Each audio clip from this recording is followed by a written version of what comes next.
But we would now like to invite you to ask questions, and I especially would like to hear from people who haven't spoken before. There's wonderful examples in the posters.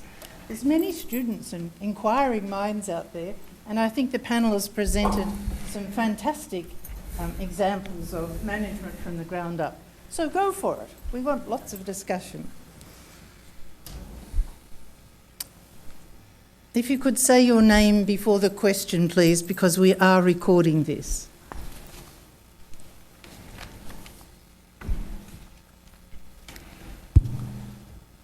Hi, my name is Mark Brandt.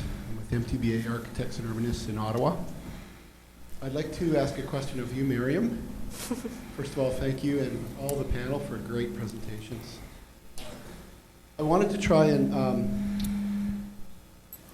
practicize some of the principles that you covered. I'm particularly interested in riverscapes. We have a World Heritage Site in our part of the world that's a canal and riverscape. And one of the key elements it's very new on the Street Canal, one of the key elements as we move into the new phase of sustainable development in this area will revolve around bridges over the river and large-scale buildings adjacent to the river. So using the principles that you use, I was trying to apply how we might investigate the control of that type of development. I was wondering if you could say a few words how you, while you're looking after that. I'm sorry, but my English is not enough to reply, so I'm going to speak in French, and Laura, she's translating because it's too complicated, but have the reply. Bon, c'est effectivement le gros sujet. Comment intégrer les nouveaux développements de ponts et de bâtiments modernes dans ces paysages de fleuves. Je vais répondre très simplement. La meilleure façon de faire est de travailler en amont du projet avec les decision makers et faire ce qu'on appelle un cahier des charges. Je ne sais pas si tu comprends ce cahier des charges. Call of tender. No. So it's non, voilà. Donc et faire un document technique qui permettra d'encadrer le recrutement du bureau d'ingénierie capable de répondre et de définir le pont ou le bâtiment. Voilà. Okay. So Miriam said this is the big and difficult question of integrating the bridges and buildings, and it sounds as if that's your case as well, that the work begins initially with collaboration to create what she's calling a cahier de charge. And I don't know exactly how to translate that. It's a technical document that to frame sorry for my English. It's a technical support to frame the appliance of agency. Huh? So the simple reply of a question is a question of good engineering, and the best way to find good engineering is to produce a nice technical support to frame the engineering. Voilà. C'est compréhensible? It's not a manual. Yes, of course, it's a cahier des charges. I don't know. Terms of reference. Terms of reference. Thank you. Yes, that is. It's those typical. So you need to provide to the local municipality terms of reference dedicated to the new project, including the World Heritage values that you would like to take into account. And you have to list in the term of reference all the specialists you are looking for, and all the specialists the local municipality had to, the stakeholders, the private stakeholders, had to look for in order to do a good project. Thank you.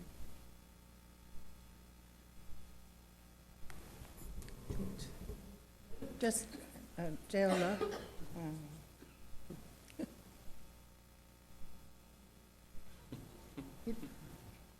Just move first. It was there.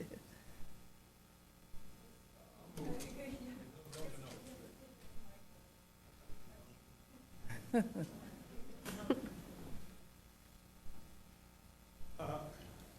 was real interested to see that there's so much, if you will, follow-up to the riff that I think Julian Smith talked about in terms of the human element that's so long, at least from my perspective, somewhat ignored.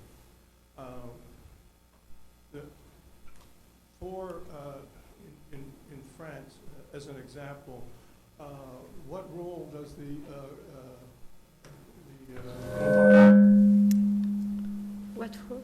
what role does the compagnon play as part of that, as if you will, the kind of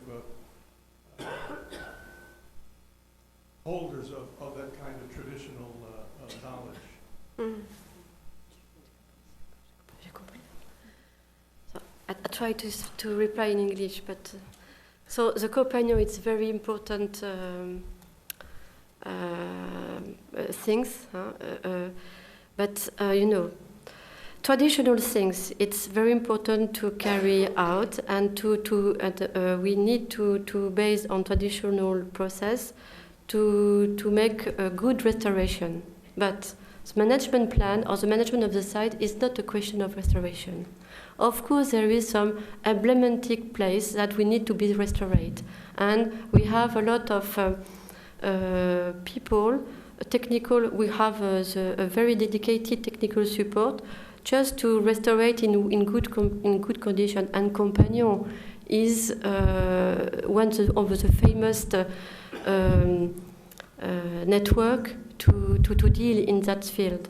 But restoration is only one field of all the management of the site, and we need to, because the key question, the key issue is the maintenance of the landscape.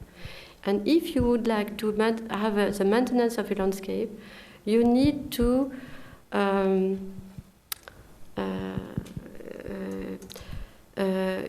keep alive the territory. So if you restore the territory, you turn the territory into a museum. So it means that you need to get a lot of public subsidies in order to keep the museum in a good manner, in a good way, in a good condition. And it is not possible in the future to imagine a large territory as a museum. So we need to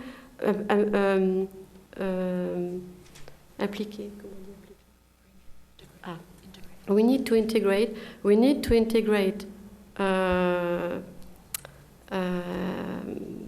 financial. We need to integrate current money traffic. On doit intégrer les mouvements économiques actuels. So we need to integrate economic movement, a current economic movement, in order to keep alive the landscape. Is the reason why restoration is a part, of course, and for the emblematic places, it is the state who pay for the restoration of the emblematic places. But all the setting of the emblematic site need to be maintained in a good condition by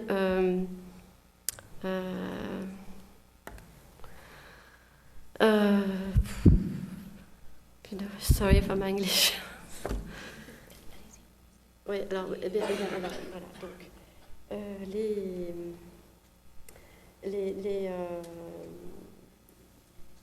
By farming. Oui, bon, alors donc tout simplement, la protection ne concerne que 5% du territoire. Le reste, c'est une question de développement durable. Pour faire du développement durable, il n'y a pas 36 solutions, il y a une solution, qui est de prendre les mouvements économiques actuels et de épouser ces mouvements économiques et d'y intégrer les éléments de patrimoine que l'on veut voir intégrés dans ce mouvement. C'est la seule solution. C'est pour ça qu'on parle de sustainability development, mais c'est des choses très concrètes. C'est comment, quand on dessine un pont, on met en place, on met en référence les formes des anciens ponts et comment on utilise la forme des anciens ponts dans les nouveaux ponts. Voilà.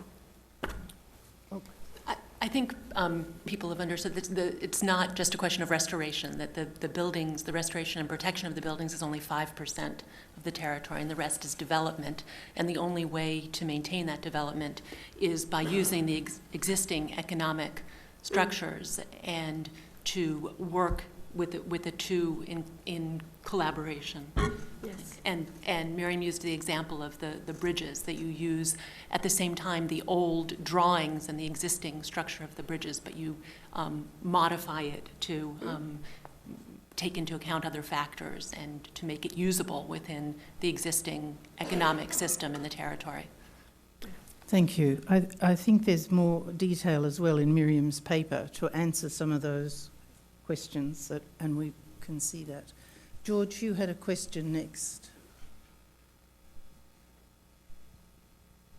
Thank you very much. I have two questions. First one goes to George. You did make a distinction between custodians of the natural resource and also those with interests.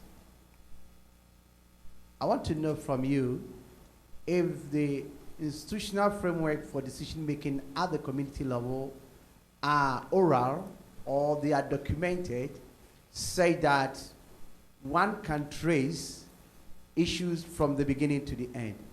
Again, you said partnership was being developed. What is the purpose of the partnership? Is it bringing a change in the lives of the people or just for building partnership?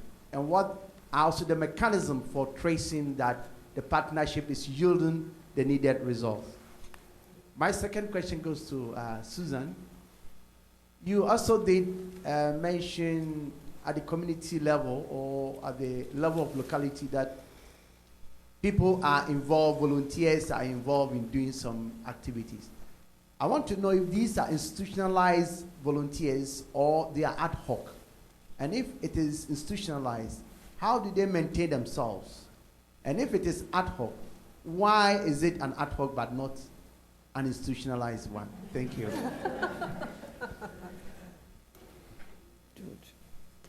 Yes, thank you. I'll try to be very, very quick.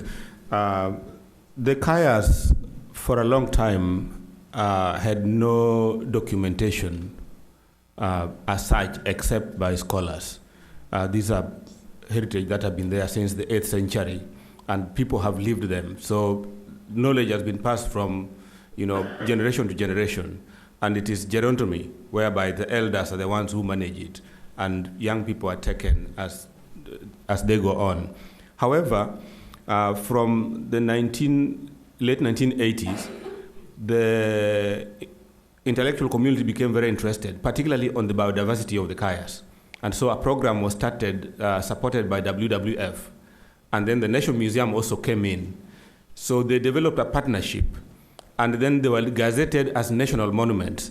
So the National Monument Act then came to reinforce the traditional mechanisms. Now, since just before the nomination to the list, working with the national museums, they developed a management plan. So it is a written management plan. So there is development both on the natural as well as the cultural heritage, not by the elders, but by the national museums, which is a co-partner in the management of this particular heritage. But the day-to-day management of the kayas is done by the elders. So yes, there's documentation. You can refer to it, both on biodiversity as well as on cultural elements. On the issue of partnership, some of this partnership is not structured, that the kaya elders are writing proposals, but it is the attraction. The kayas then manage, for example, partnership with the politicians. The politicians go there because the kayas and the elders have the power to deliver the votes, and because they control the sacred places, and so people listen to them. Now, when they go there, the kaya elders then now put them down and tell them what they need as kaya elders and as a community. So this is a partnership that naturally evolves. And I think these are some of the things that we tend not to look at. I think we need to look at this organic evolution that takes place without structures. Then there is another partnership whereby working with the national museums, because they know the needs of the conservation in terms of nature and culture, they work together to do up proposals for funding organizations, including embassies. And I showed it, but I did not talk about it. There are about 3 programs that have been started by the kaya elders and run by them. One is beekeeping, which is, you just don't tap anything from the forest. Basically, it's the beekeeping and getting the honey. Secondly is the tree planting that I mentioned. And thirdly, there is a visitor center which now acts as their place of meeting and as a place where you can go and also, look through and be educated on the kayas. So these partnerships are actually adding value to what they have and addressing issues of sustainability, both in terms of heritage, nature and culture, as well as sustainability in terms of economic sustainability. I don't know whether that answers you. Thank you. Thank you. And your question for me about whether, is it about volunteerism in the national parks was institutionalized or ad hoc, or was it more, is traditional use of cultural landscapes institutionalized or ad hoc? Is it more the latter than the former? Yes. So the traditional use of cultural landscapes is extremely variable across the system. And to some extent, it depends upon the initial enabling legislation of the national park, the intended purpose for why the park was set aside. So for example, at Canyon de Chelly National Monument, it's written into the enabling legislation that the Navajo Nation, which owns the land, will cooperate with the National Park Service to provide interpretation to park visitors. So there's kind of an inextricable relationship from the conception of the national park. Others were set aside, people were perhaps forced off land, the cultures are absent, and we use other tools now to sometimes be able to engage, to bring people back, to perpetuate the character of the land. But we have a whole range of levels of institutionalization of those relationships, and probably the one that is most formal would be probably the cooperative agreement, where there can be an exchange of funds from the National Park Service to a partner, or other kinds of resources in terms of materials, expertise, land resources, for the benefit of executing the National Park Service mission. And then lease agreements can be over many, many years too, different from special use permits, which are typically for activities on a less than 5-year basis. And then we have a whole range of sort of partnerships and volunteerism that can vary from, say, friends groups or historical societies, youth groups that get involved for a period of years, or perhaps just for one day of life to come and participate in some way. So I'd say there's a whole sort of spectrum of instruments out there and levels of institutionalization. Is that really kind of getting at the root of your question? It is? Okay, I'm sorry if it's not adequate. Thank you. Do we have more? Samia Rab, American University of Sharjah, and I can't blame anyone for causing trouble, so apologies before I ask questions. I have a specific question for Mr. Rodriguez. I was intrigued by one of the challenges you were listing in the area of Sierra Nevada, and that was illegal cultures. And I was wondering what that meant. Well, illegal cultures are marijuana and coca.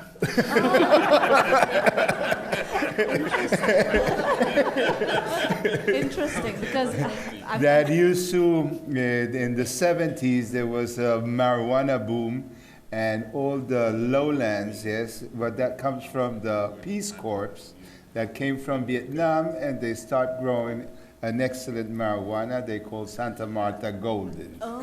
And that was something that made a big impact in the hippie time. And more than 100,000 hectares of forest were burned to grow marijuana in that place. And it was going straight to the Caribbean across the sea. And after they start growing marijuana in Hawaii and California, they shift into coca. Okay, that's very interesting, because my second question is actually, sorry. A second question? Second question is also related to this concept of illegal cultures. I mean, I think one of the strongest theme that cuts across the panel's presentations now has been the voice of the indigenous communities. And George used the phrase of listening to the elders. And I think the question that I would like to pose to all the panelists is, when we talk of living cultures, one of the things about life is that some aspects of it do come to an end. So how do we decide what continues and what dies? Another way to put that question is, if I had listened to everything my elders told me to, I would be in a place that I wouldn't want to be. I made critical decisions about what I will hear and what I will ignore, and continue on moving with, I still feel I'm culturally a part of the Afghan tribe, but I might not look like it, I might not behave like it, but I think how do we make that critical decision of what continues and what doesn't continue anymore? Mm-hmm. Okay, I think that's a very complicated question, and if each panel member answers, we will be here for quite some time. But maybe for a short answer, Guillermo might like to start, because he, I think, ended up very quickly with his challenges. But how are you going to know? Well, I think that more important of having a cultural landscape, I think, is really the cultural knowledge that these people have in management of ecosystems that should be really an intangible cultural heritage. Yes, trying to recover the knowledge and the way they set up and they interpret what is going on and how the situation or the environment is working. So that kind of knowledge, I think, is something that should be kept.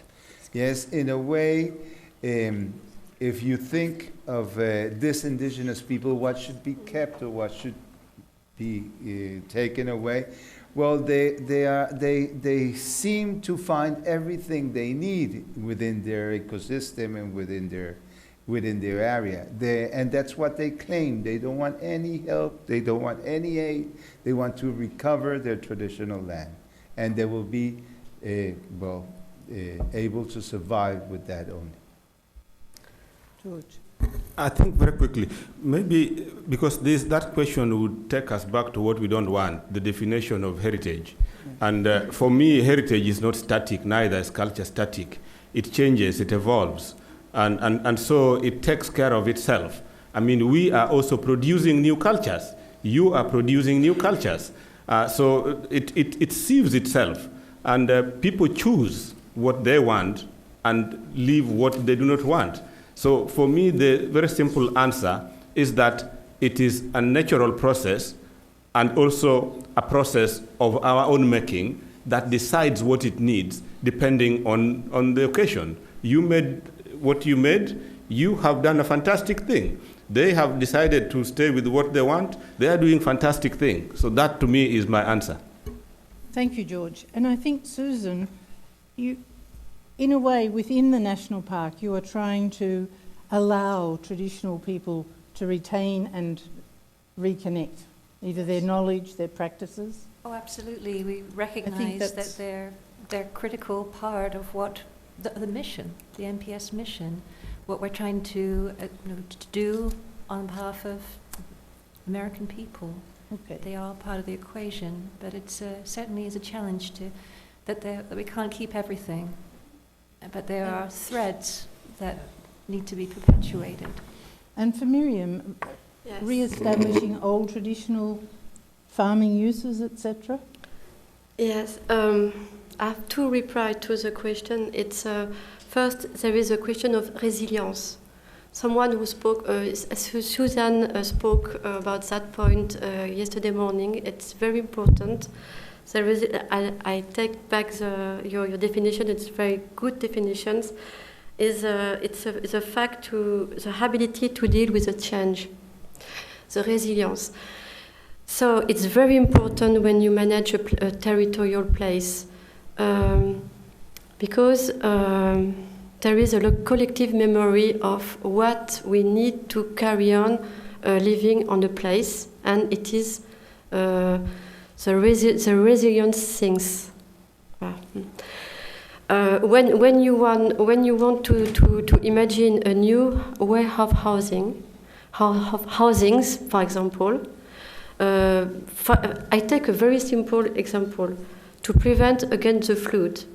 So many generations before us has know how to do to prevent, to inhabit a place and to prevent them against the flood. So we need to keep to learn about the housings the whole housing, and it is the resilience in the shape, in the color, in the so it's the first reply, the resilience, and the second reply is that you need to answer to the current request, social request, economic request. So it is not a question of choice. You are not choosing, yes, we accept to carry on with that. No, it's not. It's a collective process, and the collective process keep some things because it's a resilient things and shift away another things. But it is a collective choice. There is not an individual choice, and it is not a state choice too. Sometimes, during 1 century, because there is very powerful state, the state decided that we keep that, we destroy that point. But it don't work a long time, because the human being is long-term period, and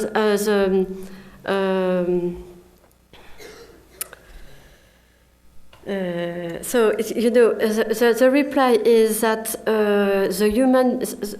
the choice of what we need to keep or what we keep is the society choice, societal choice. Voilà. Thank you. No, it's okay. I think that is a whole topic for social interaction in decision making, but I think Miriam has tried to explain that it isn't either or. Brenda, would you like a comment on that issue?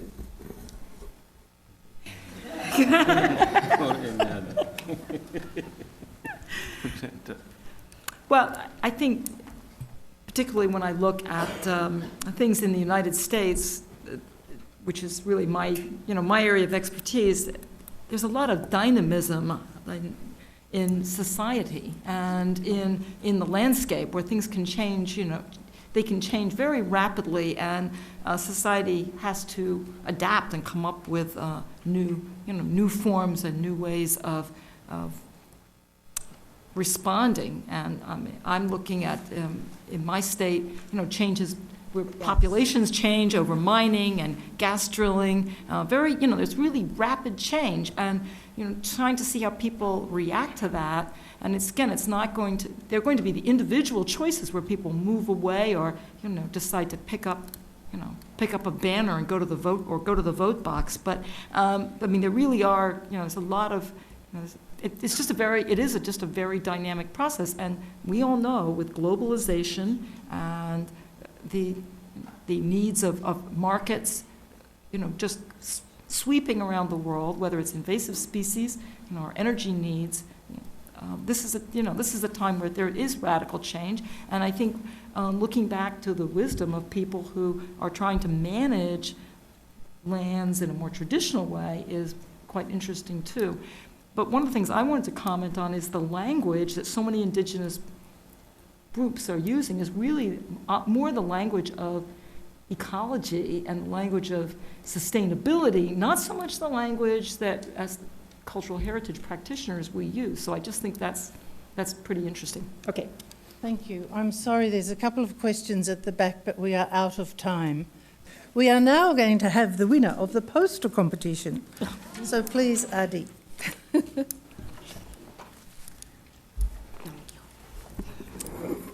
Okay, this is going to be short. Thank you. Thank you for all the contributing, thoughtful, and compelling research posters addressing cultural landscape and historical urban landscapes. These displays from all over the world add an exciting element to this year's cultural landscape preservation challenges in the 21st Century Conference program. The broad range of cultures, geographics, and topics in this poster display reinforce the variety as well as importance of cultural landscape preservation issues. Now, I must admit that choosing a winner from these excellent posters was not easy. Each was interesting, both visually and in regards to cultural heritage. After much deliberation, the winner poster, you ready? Is Cultural Landscape, eligible for nomination to UNESCO Hodge Campaign Rural Industrial Transition Landscape by Clara Hermans.